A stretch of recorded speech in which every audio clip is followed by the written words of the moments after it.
Welcome back to my YouTube channel. For today's video, magluluto naman tayo ng buchi. Kailangan lang natin ng 2 cups of glutinous rice flour, 1 cup of water,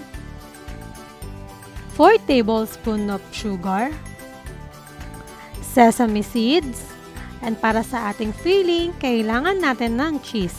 Yan lang ang kailangan natin.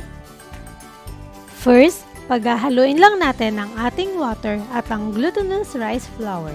Tunawin natin ang ating brown sugar sa konting water.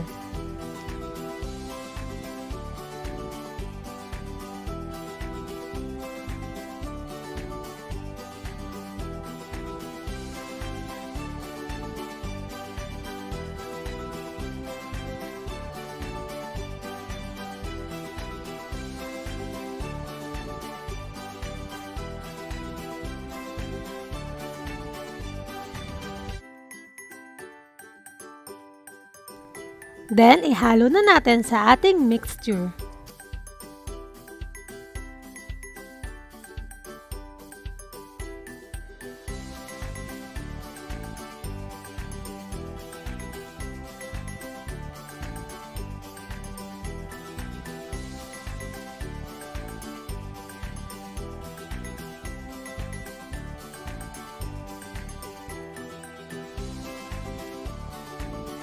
Ayan, okay na siya. Ngayon, i-mold natin siya at palamanan natin ng ating cheese.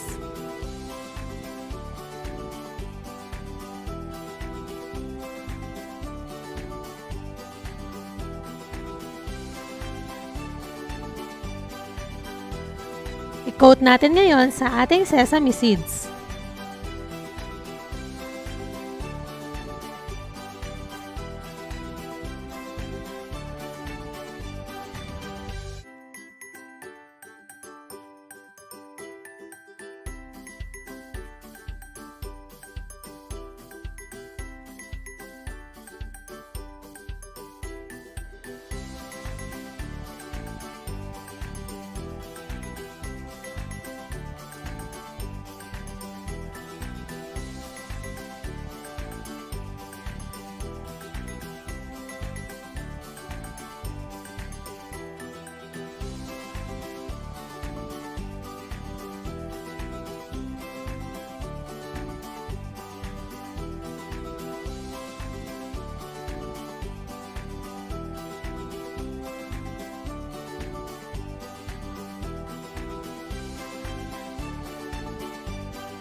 Painit lang tayo ng mantika, then pwede na nating iprito ang ating buchi.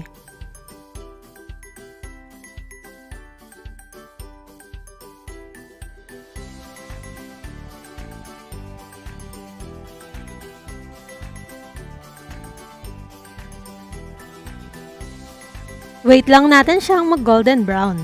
At ayan na ang ating buchi. O diba ang dali lang gawin? Okay naman. Huwag kakalimutan mag-like, comment, and subscribe. Kung meron kayong gustong ipagawa sa akin, comment down below lang kayo. Hanggang sa muli!